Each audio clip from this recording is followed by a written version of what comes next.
Bonjour chers étudiants, je rappelle que nous avons terminé la dernière séance du cours d'électrostatique et électrocinétique dans le vide par donner la définition de ce que c'est qu'un condensateur électroélectrique. Nous avons dit qu'un condensateur électrique, c'est l'association de deux conducteurs A et B qui sont en influence totale. Ils sont en influence totale, ça veut dire que si le conducteur A porte une charge positive, par exemple, qui sera répartie sur sa surface,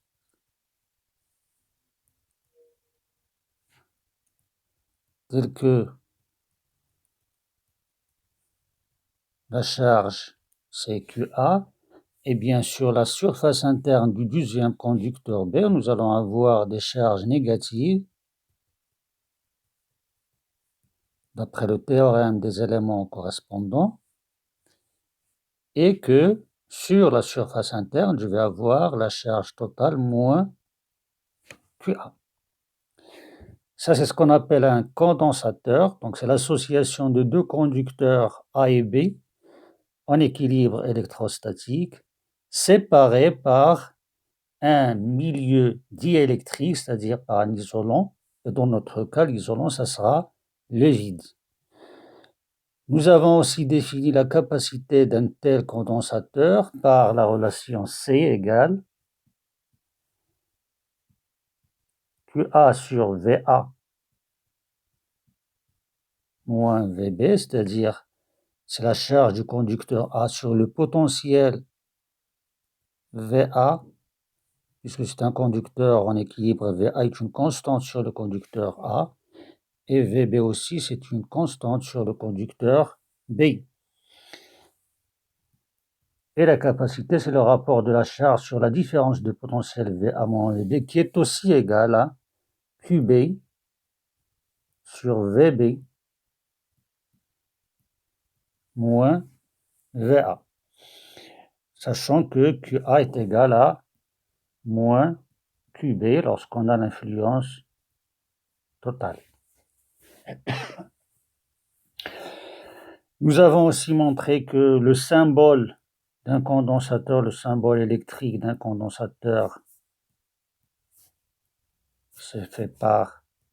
s'exprime, il est représenté par deux barres en parallèle qui constituent les deux armatures. En fait, les conducteurs A et B s'appellent aussi armature du condensateur.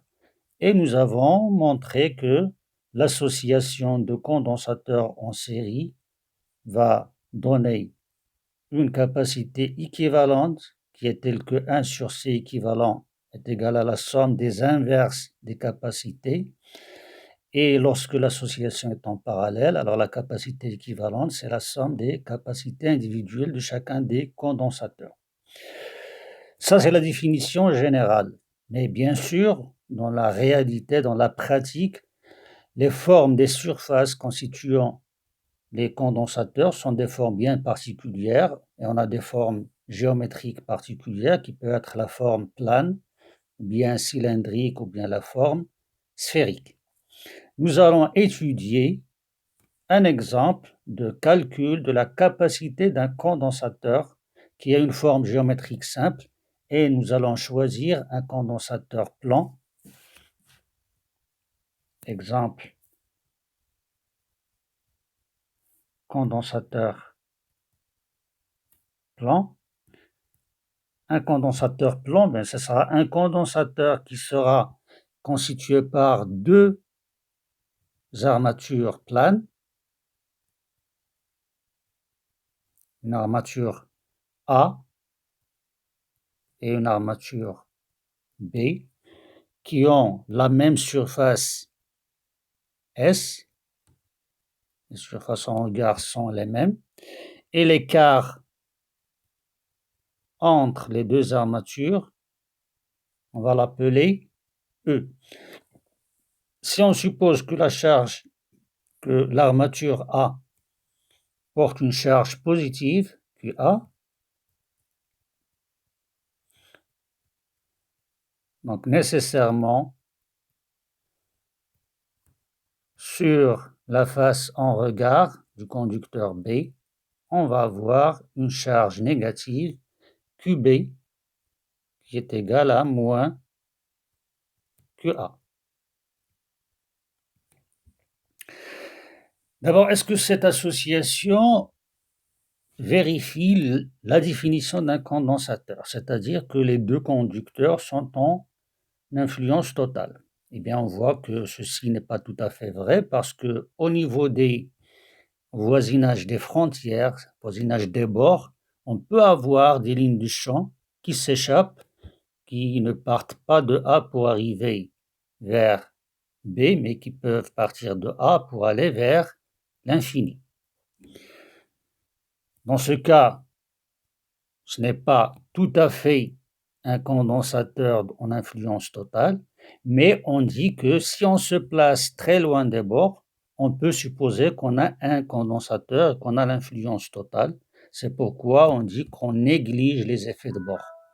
On néglige les effets de bord, ça veut dire qu'on suppose que les armatures sont pratiquement infinies.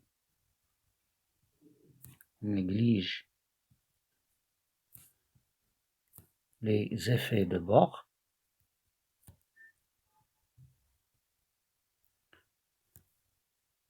C'est-à-dire qu'on va se placer loin des bords. C'est équivalent à supposer que les armatures sont infinies. Je suppose que A et B sont des plans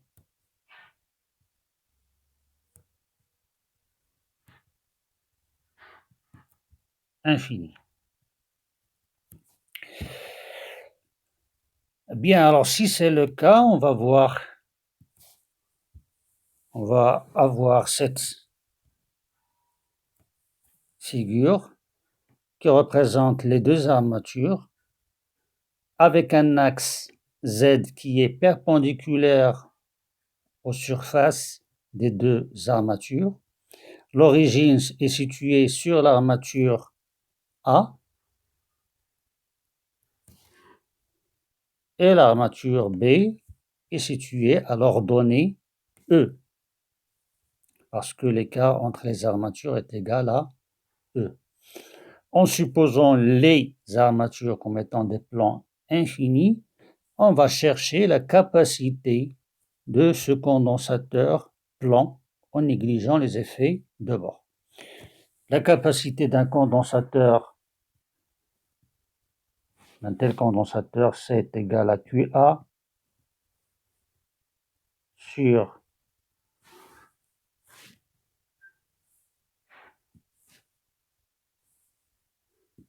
VA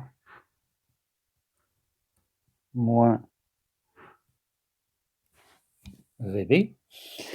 Et il faut constater que la répartition de charge QA sur l'armature de A, ce sera nécessairement une répartition uniforme parce que, comme nous l'avons déjà vu, vous l'avez vu en TD, la distribution sigma, la répartition de charge sigma, il dépend du rayon de courbure du conducteur. Et lorsque vous avez un rayon de courbure qui est uniforme, eh bien la répartition sera uniforme. Dans ce cas, vous avez une courbure qui est nulle parce que c'est une surface qui est plane et qui est la même partout en tout point de l'armature. Et par conséquent, la distribution de charge sigma sera aussi uniforme et sa valeur sera pour sigma A, il sera égal à QA sur la surface S parce que c'est uniforme et qui est égal à moins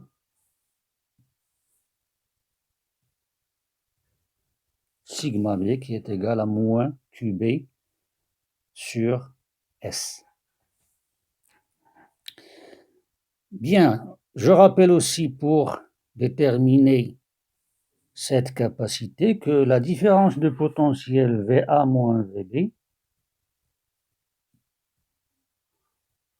c'est rien d'autre que la circulation entre l'armature A et l'armature B du champ électrostatique, E scalaire dl. Pour calculer donc cette différence de potentiel VA moins VB, on aura besoin de connaître le champ E qui est situé entre les deux armatures. Et ce champ E, bien sûr, il sera la superposition des champs créés par les deux surfaces, planes, c'est-à-dire par les deux plans. On va écrire que E est égal à EA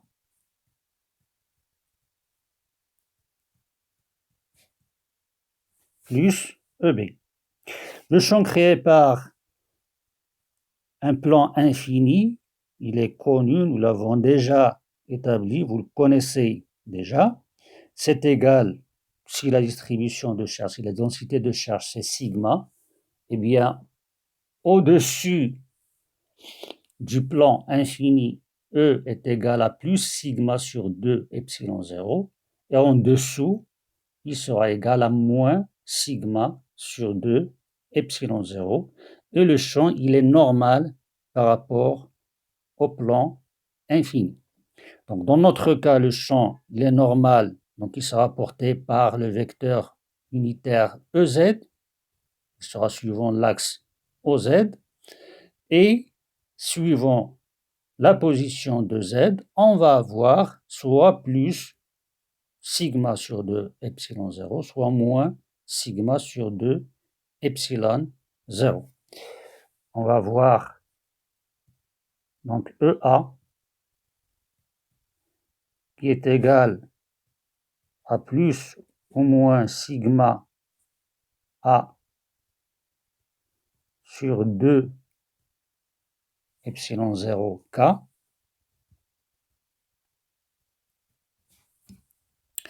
avec le signe plus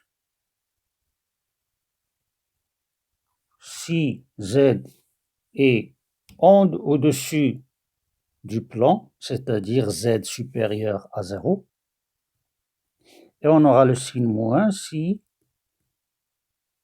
le point est en dessous du plan A, c'est-à-dire Z inférieur à 0. Alors, de la même manière, pour le champ EB,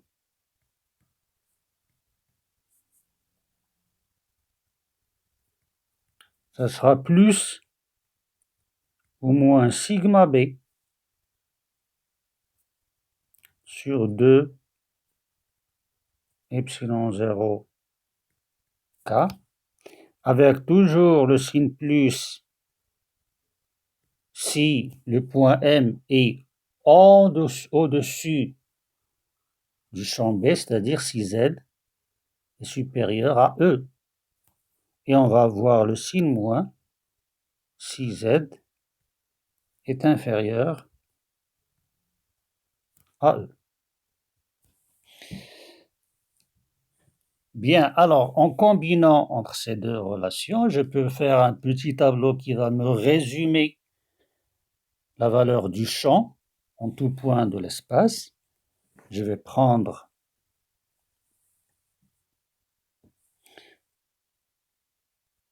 réduire d'abord un petit peu.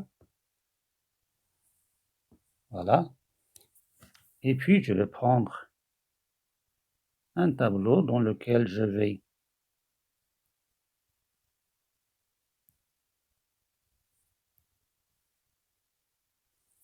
donner la valeur de EA, de EB, et du champ total E qui est égal à EA plus EB.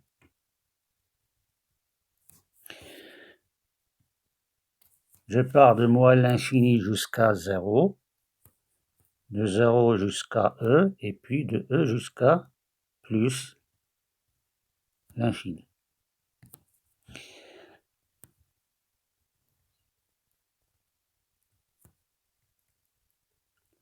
Bien sûr, le champ n'est pas défini sur les plans. Sur un plan infini, le champ n'est pas défini.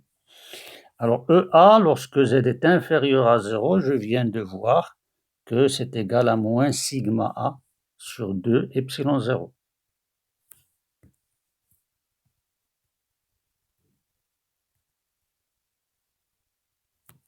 Et lorsque Z est supérieur à 0, c'est égal à sigma A sur 2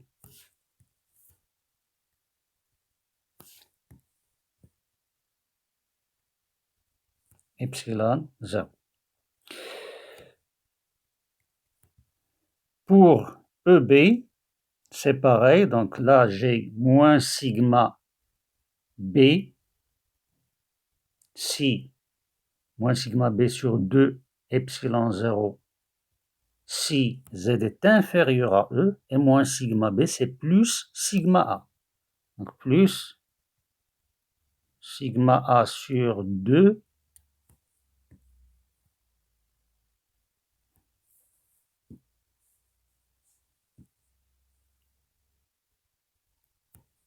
sur 2 epsilon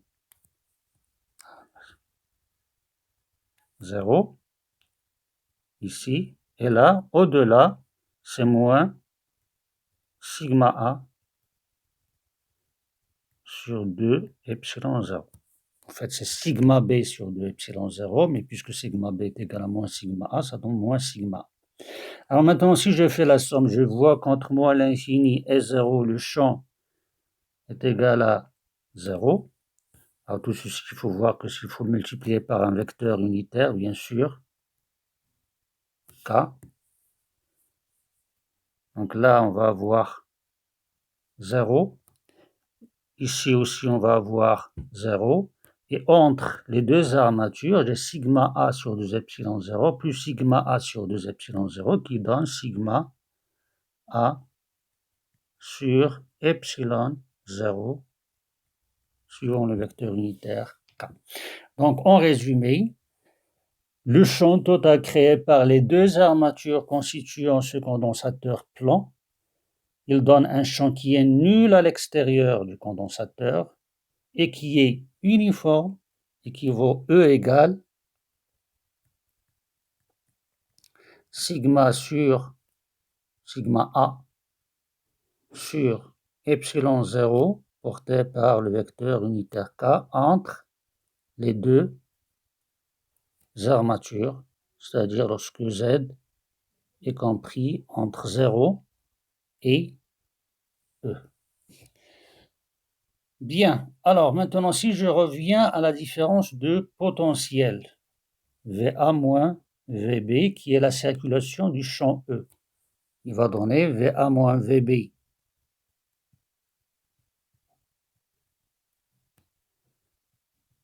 C'est l'intégrale depuis l'armature A jusqu'à l'armature B de sigma A sur epsilon 0 qui est porté par le vecteur K, scalaire dl. Et dl, en allant de A vers B, parallèlement à l'axe OZ, c'est rien d'autre que dz K. Ces deux vecteurs sont collinéaires, donc leur produit scalaire, c'est sigma A sur epsilon 0 multiplié par dz. Sigma A sur epsilon 0, c'est une constante que je peux sortir de l'intégrale. Il va rester l'intégrale de dz entre A et B. C'est l'intégrale entre A, ou pour AZ est égal à 0, pour BZ est égal à E de dz.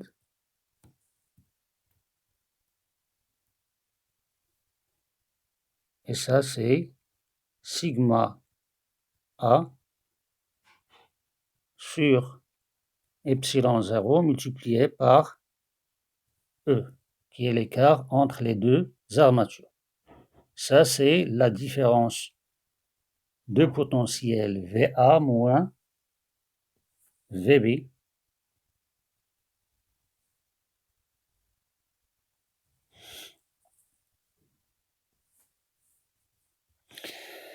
et que je peux exprimer aussi en fonction de la charge Q, sigma, c'est rien d'autre que QA sur S, QAE sur epsilon 0 S. Ça, c'est VA moins VB. D'où je tire l'expression de la capacité C d'un condensateur plan qui sera égale à epsilon. Alors, C est égal à QA sur VA moins VB et qui sera égal à epsilon 0 S sur E. On voit bien que la capacité ne dépend pas de la charge ni du potentiel du condensateur. C'est une caractéristique d'une part de la forme géométrique du condensateur, représentée ici par la surface des armatures et l'écart entre les deux armatures, et aussi par le diélectrique, c'est-à-dire l'isolant qui sépare les deux armatures. Dans notre cas, c'est le vide, représenté par la constante diélectrique epsilon 0. Il est clair à partir de cette relation que si vous avez un condensateur plan et que vous voulez avoir la plus grande capacité, il faut ou bien remplacer le vide par un diélectrique qui a une constante diélectrique plus grande, c'est le cas que nous avons, ou bien il faut augmenter la surface des armatures S, ou bien diminuer l'écart entre les deux armatures. Donc ça, c'est un exemple de calcul de la capacité d'un condensateur. Nous avons choisi le cas simple d'un condensateur plan constitué par deux armatures planes. Cette expression de C, on en aura besoin dans la suite, donc il faut essayer de la retenir. Et d'ailleurs, il faut normalement la connaître par cœur. La capacité d'un condensateur plan, c'est simple à retenir. C'est epsilon 0 multiplié par la surface et divisé par l'écart entre les deux armatures. Bien, nous avons terminé avec ce chapitre et nous allons passer au chapitre suivant, le chapitre 5, qui sera consacré à l'énergie électrostatique. Chapitre 5, énergie électrostatique.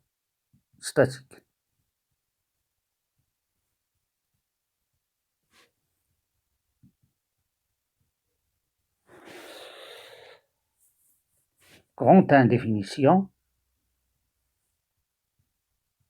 Quelle est la définition de l'énergie électrostatique d'une charge? Bien, si vous avez une charge électrique qui est placée dans une région, une charge qui peut prendre n'importe quelle forme et qui est placée dans une région où règne un champ électrique, alors, par définition, l'énergie électrostatique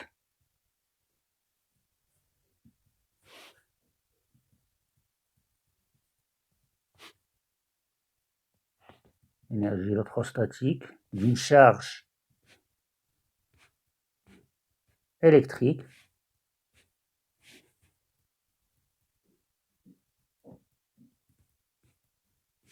placée dans un champ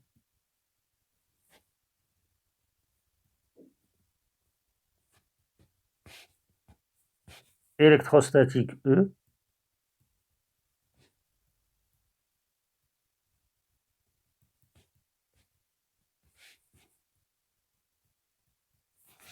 eh bien cette énergie est le travail qu'il faut fournir,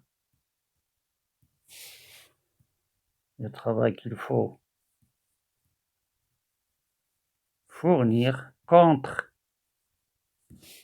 la force électrostatique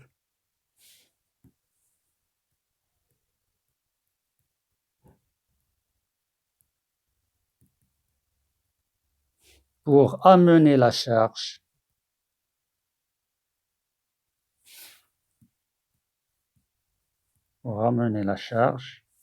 de l'infini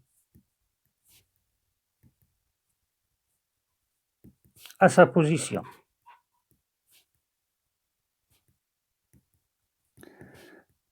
Donc notre point de départ, ce sera lorsque les charges, ou bien la charge est à l'infini, donc elle est très loin, il ne subit l'effet d'aucun champ. Et puis, pour amener cette charge à l'endroit où elle se trouve, où il y a un champ électrostatique E, l'opérateur qui va faire cette opération, c'est-à-dire amener la charge de l'infini, eh bien cet opérateur, il va effectuer un travail. Et ce travail doit s'opposer à la force électrostatique due au champ électrique qui va agir sur la charge. Eh bien, ce travail effectué par l'opérateur contre la force électrostatique, c'est l'énergie électrostatique de la charge. C'est l'énergie que va acquérir la charge lorsqu'il va se déplacer de l'infini jusqu'à sa position.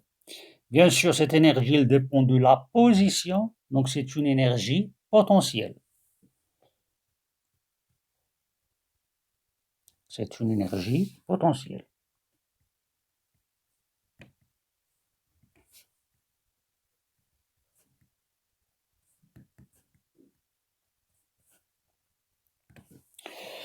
Partant de cette définition, nous allons essayer de calculer l'énergie d'une distribution de charge suivant les cas possibles, en commençant par l'énergie électrostatique d'une charge ponctuelle.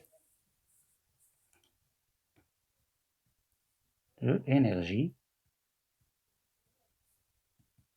d'une charge ponctuelle.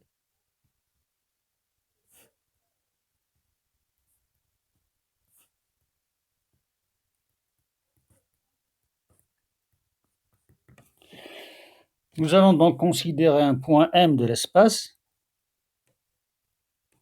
Dans ce point, il y a un champ électrique, E, pas seulement ce point, dans cette région, et on place une charge ponctuelle, petit q, au point M. Quelle est l'énergie électrostatique de cette charge? Eh bien, en se basant sur la définition qu'on a énoncée tout à l'heure, on va écrire que l'énergie de la charge Q placée au point M, il sera égal à, d'après la définition, c'est le travail qu'il faut fournir contre la force électrostatique. Alors le travail d'une force, comme nous savons, c'est le produit scalaire de F par le vecteur déplacement élémentaire. Or, dans notre cas, c'est un travail qui est contre la force, donc nous vont multiplier par un signe moins, et c'est le travail qu'il faut fournir pour amener la charge de l'infini. Donc le point de départ, c'est l'infini, c'est l'intégrale depuis l'infini jusqu'au point où se trouve la charge maintenant, c'est-à-dire jusqu'au point M, de moins F dl.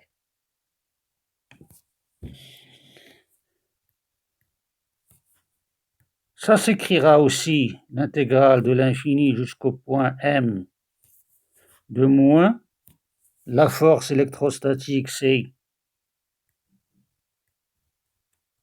le produit de la charge par le champ électrostatique, donc c'est moins QE, scalaire le vecteur déplacement dl. La charge Q est une constante que je peux sortir de l'intégrale avec le signe moins, donc c'est moins Q, et l'intégrale de l'infini jusqu'au point M de E scalaire dl. Or, la circulation du champ électrostatique entre deux points A et B, c'est la différence de potentiel entre A et B. Donc ça, c'est égal à moins Q facteur 2 V infini moins V au point M.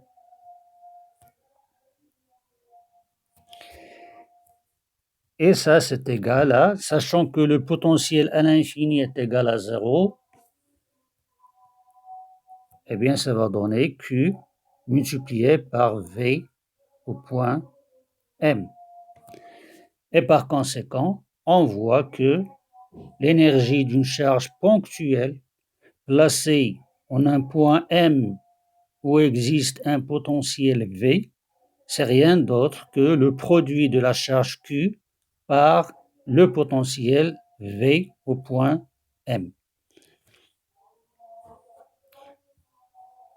Et ça, c'est très intéressant lorsque vous avez une charge ponctuelle placée dans une région où il y a un potentiel, eh bien, le travail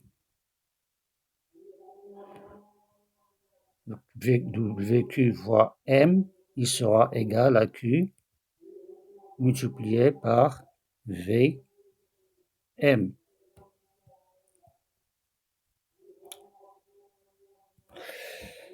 Cette énergie que nous avons calculée pour une charge ponctuelle, elle va nous servir aussi à la détermination du potentiel, ou bien de l'énergie potentielle électrique pour un dipôle électrique comme application. On va voir le cas d'un dipôle, énergie.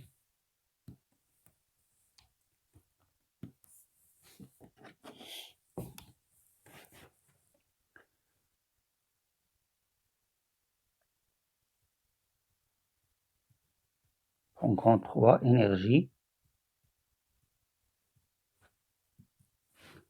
d'un dipôle électrique.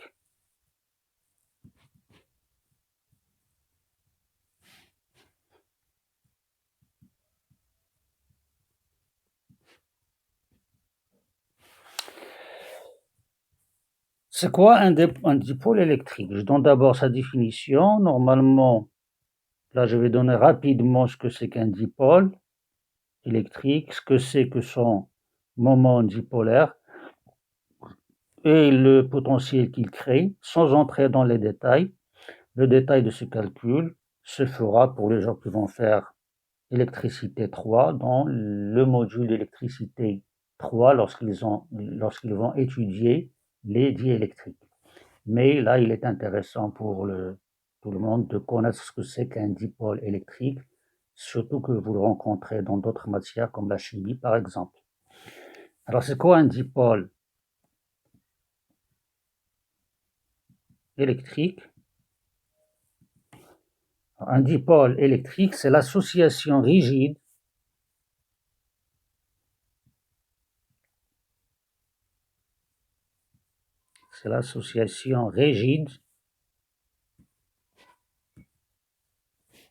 c'est-à-dire que la distance reste la même entre deux charges ponctuelles.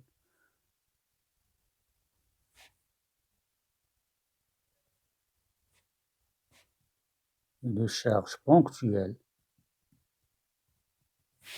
plus Q et moins Q placées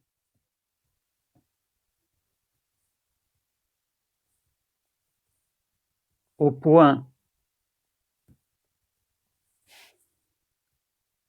P et N telle que la distance qui les sépare,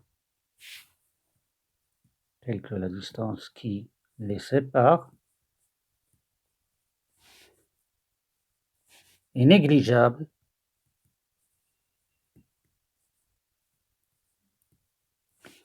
devant les distances considérées. Négligeable devant les distances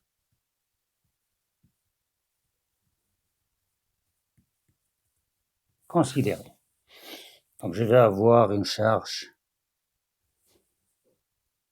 négative moins Q, une charge positive plus Q. La charge négative est au point N, la charge positive est au point P. Et il faut que la distance NP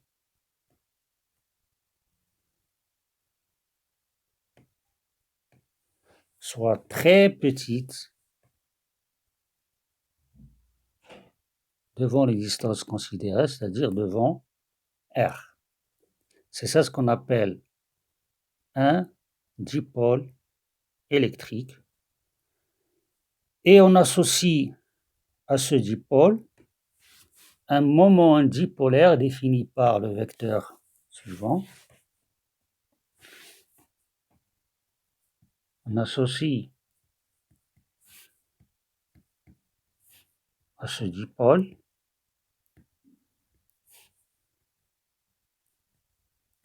un moment dipolaire électrique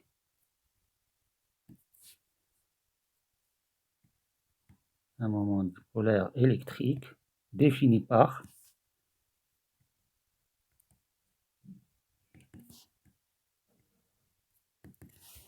P, le moment dipolaire on l'appelle P, égale à la valeur absolue de la charge, c'est Q, multiplié par le vecteur NP. Donc c'est un vecteur qui est dirigé de la charge négative vers la charge positive.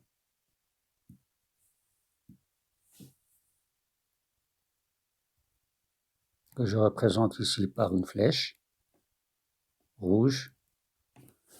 C'est un vecteur qui est dirigé de la charge négative vers la charge positive. On peut citer par exemple comme moment dipolaire des moments dipolaires pour un certain nombre de molécules diatomiques. Exemple, si vous prenez le cas de HCl,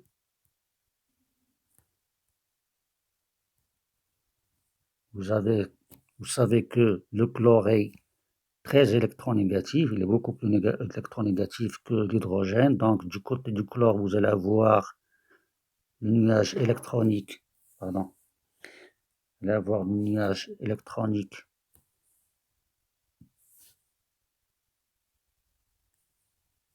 qui est du côté qui est attiré par le chlore, ici la charge négative, et là vous allez avoir une charge positive, et ça va donner un moment dipolaire qui est dirigé du chlore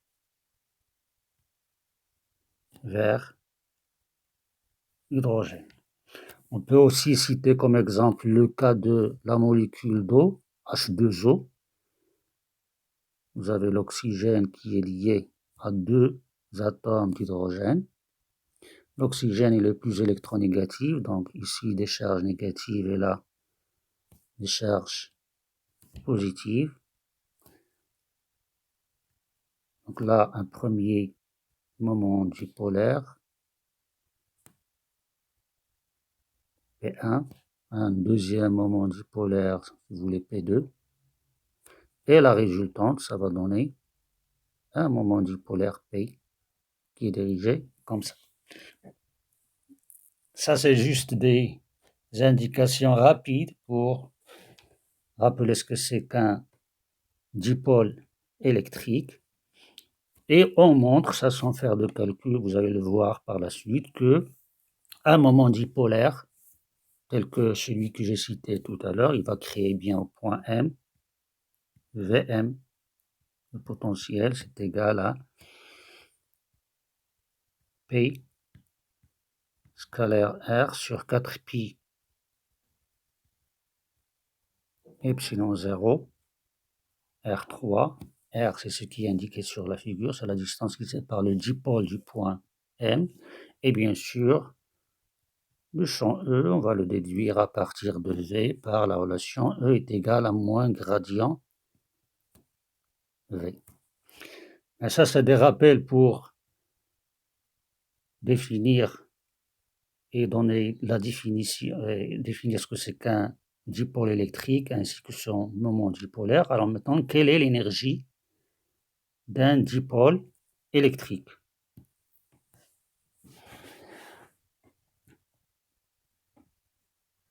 L'énergie du dipôle placé dans un champ E.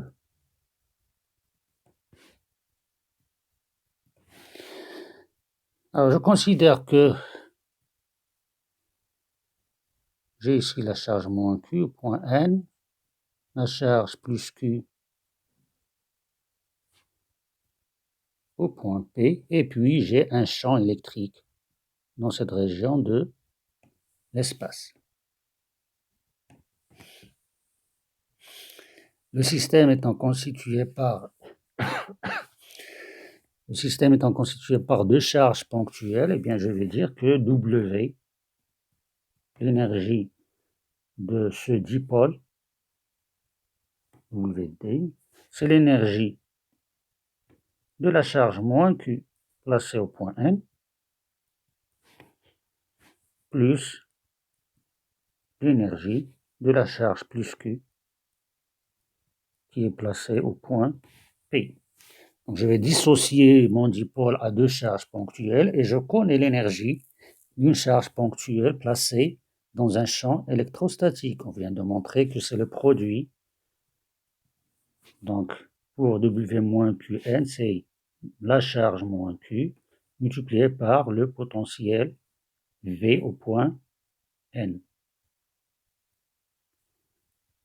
Plus pour l'autre charge, la charge positive, plus Q, facteur de V, multiplié par le potentiel au point P, qui va s'écrire aussi Q, facteur de Vp, moins Vn.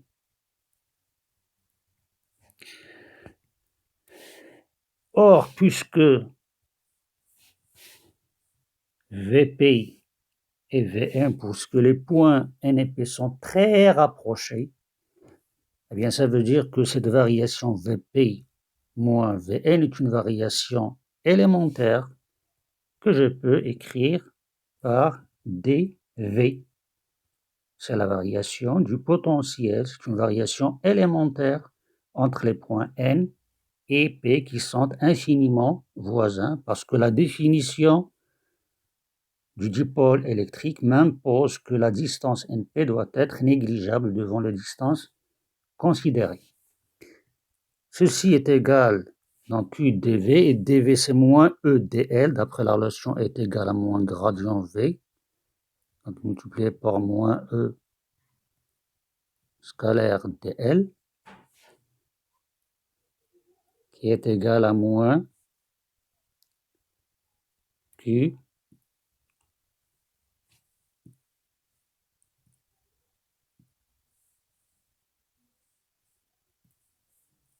c'est égal à moins Q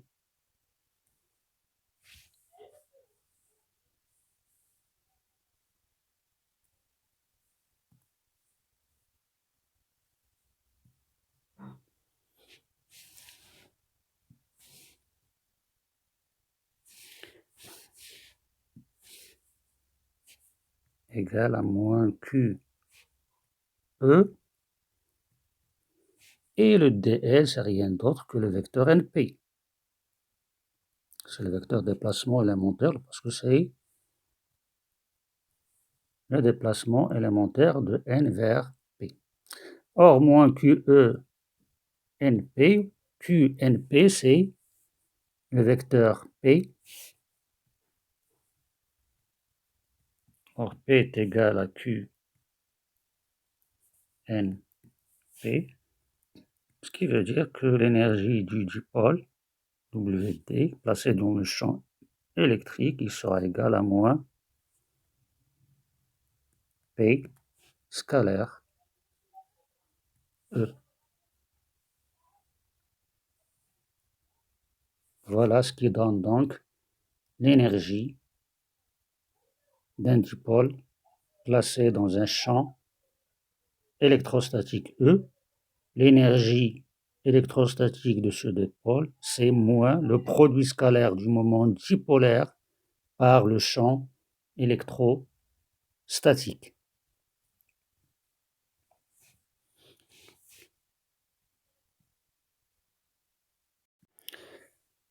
Bien, ensuite on passe au paragraphe suivant qui va traiter l'énergie électrostatique d'un système de charge grand 4, énergie d'un système de charge électrostatique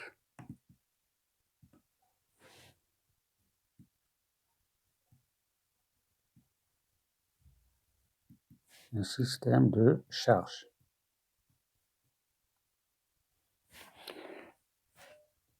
On va commencer par le cas d'une distribution discontinue de charge.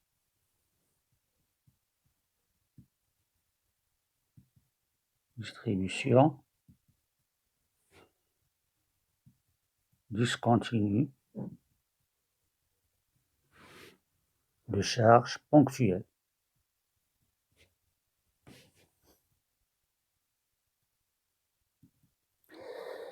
Je vais considérer un système de 3 charges uniquement, on peut généraliser facilement. Je vais considérer un système constitué par exemple par 3 charges ponctuelles, Q1 placé au point A1, Q2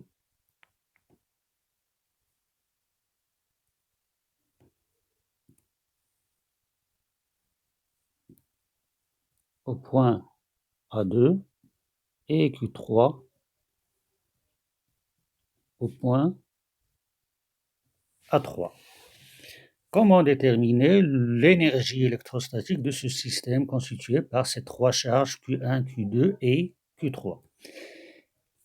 Eh bien, pour une première vision, on peut dire que c'est la somme des énergies de chacune des 3 charges Q1, Q2 et Q3. Or, si c'est le cas, dans ce que je vais avoir W égale à Q1 V1 plus Q2 V2 plus Q3 V3. Je vais mettre un point d'interrogation sur ceci parce que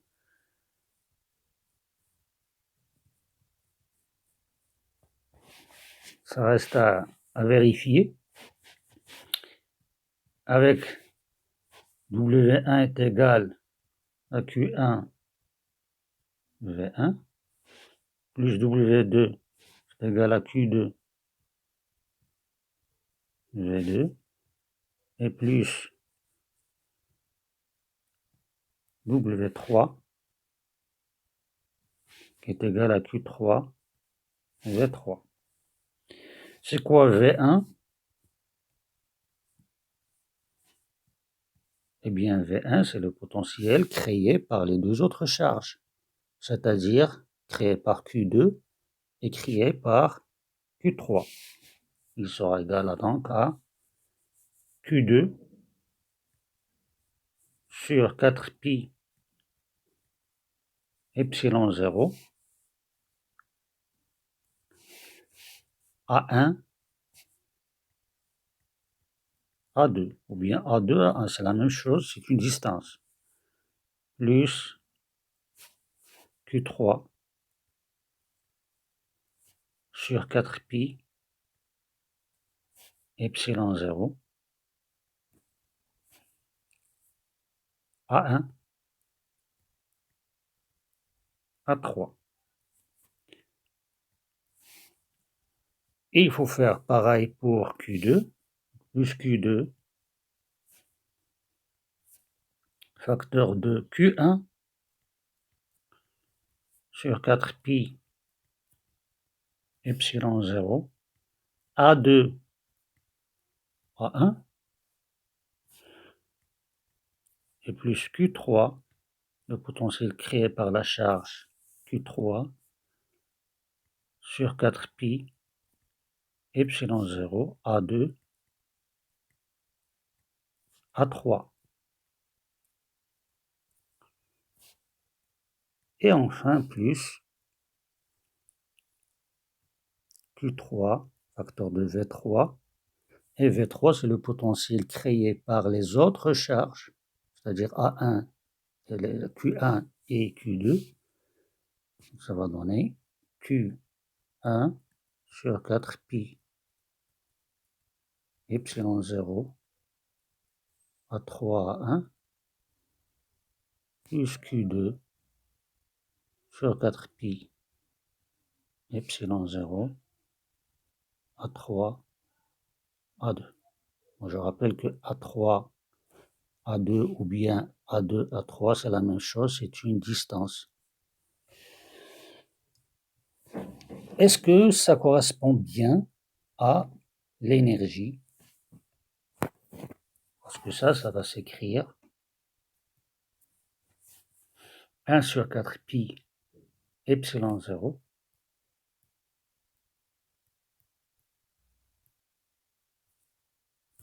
la somme depuis i égale à 1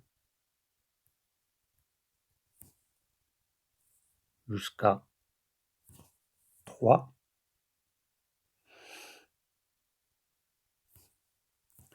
de QI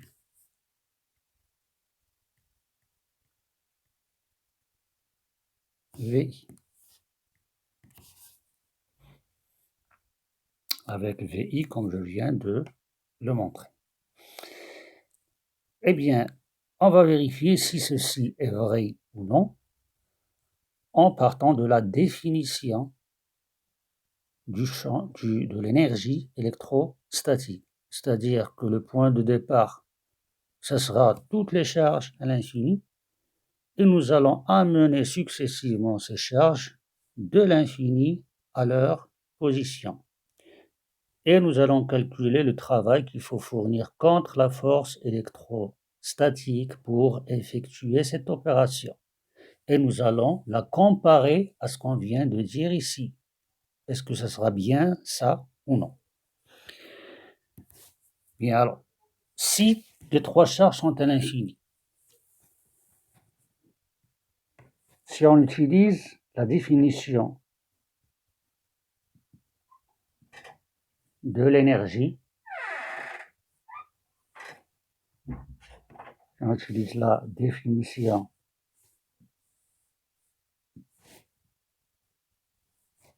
de l'énergie électrostatique,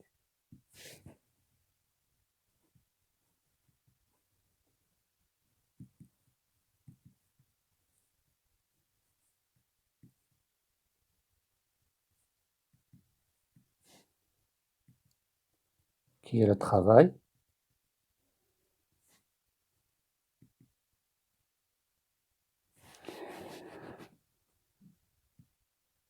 donc au début,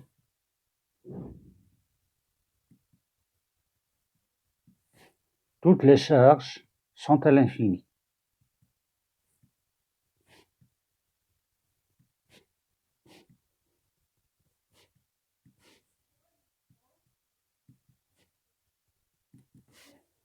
Et on commence par amener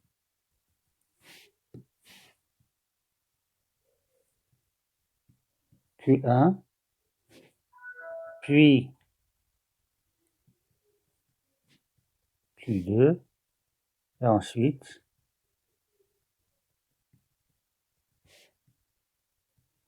Q3. Si on amène Q1 en premier,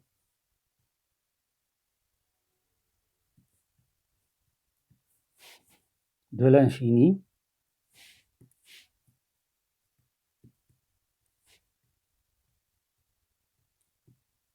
au point A1, quelle sera son énergie?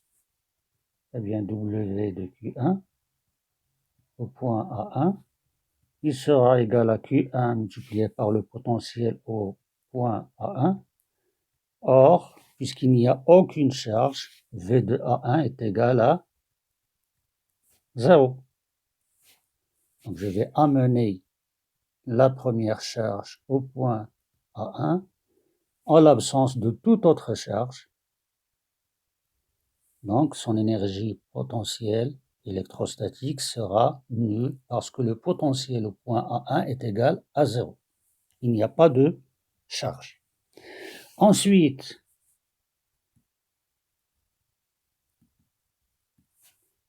on amène la charge Q2. Alors, quelle sera son énergie? W de Q2, lorsqu'il sera au point A2, il sera égal à Q2 multiplié par le potentiel au point A2. Or, maintenant, au point A2, il y a un potentiel parce qu'il y a déjà la charge Q1, c'est le potentiel créé par la charge Q1. C'est quoi V de A2? C'est le potentiel créé par la charge Q1. Donc, c'est Q1 sur 4pi epsilon 0 A1 A2.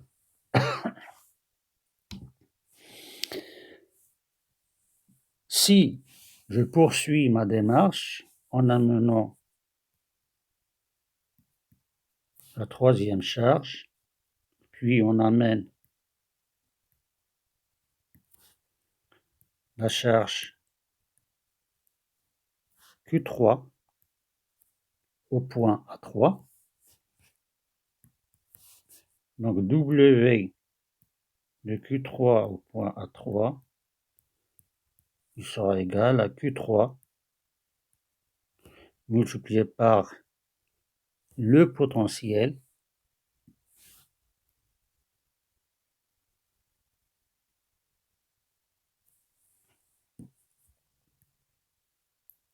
V au point A3.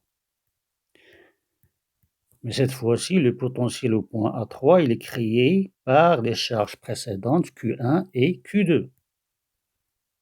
Q3 égale le potentiel créé par Q1, c'est Q1 sur 4pi epsilon 0 A1 A3 plus le potentiel créé par la charge Q2 qui est égal à Q2 sur 4pi epsilon 0 A2 A3.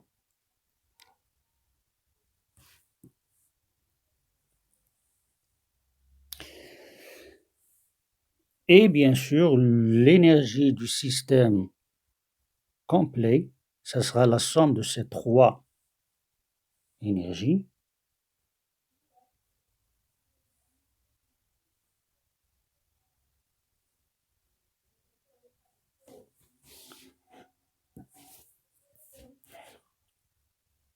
W est égal à W1 plus W2 plus W3 qui est égal donc à 0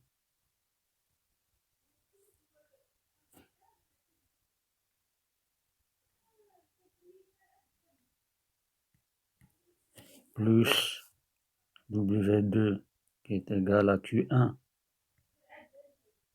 Q2 sur 4pi epsilon 0 A1 A2 et plus W3 qui est égal à Q1 Q3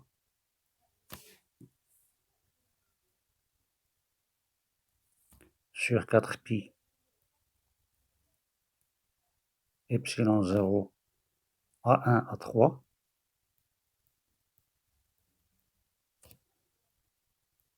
et plus Q2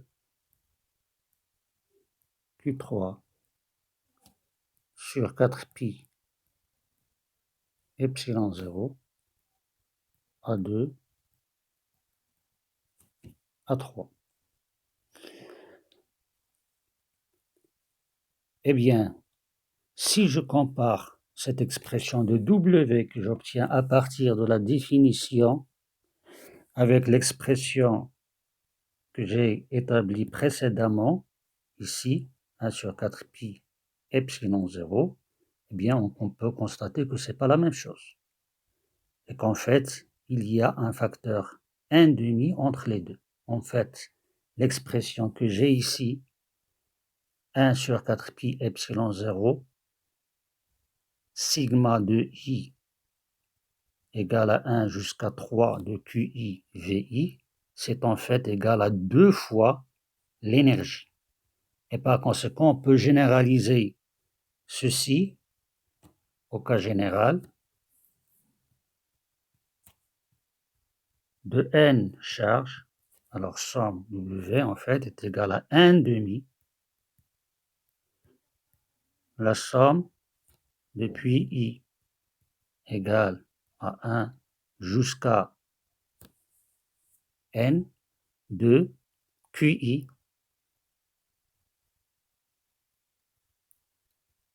VI avec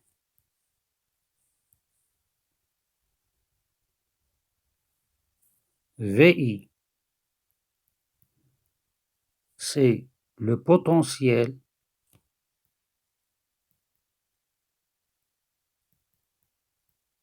créé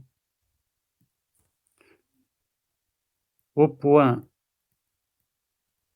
AI par toutes les charges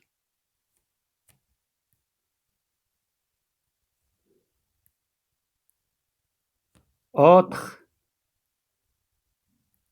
que la charge QI. Donc en fait, le signe, ou plutôt le facteur 1,5 qui apparaît, eh bien, il vient du fait que lorsqu'on va amener une charge, il sera sous l'effet du potentiel des charges qui existent déjà à leur place. Il ne va pas dépendre des charges qui sont encore à l'infini. Et par conséquent, l'énergie totale, c'est égal à l'énergie comme si à chaque fois j'amène la charge en présence de toutes les autres charges, mais il faut les diviser par 2 pour avoir la vraie énergie. Donc ça, c'est ce terme 1,5 qui est important et qu'il faut retenir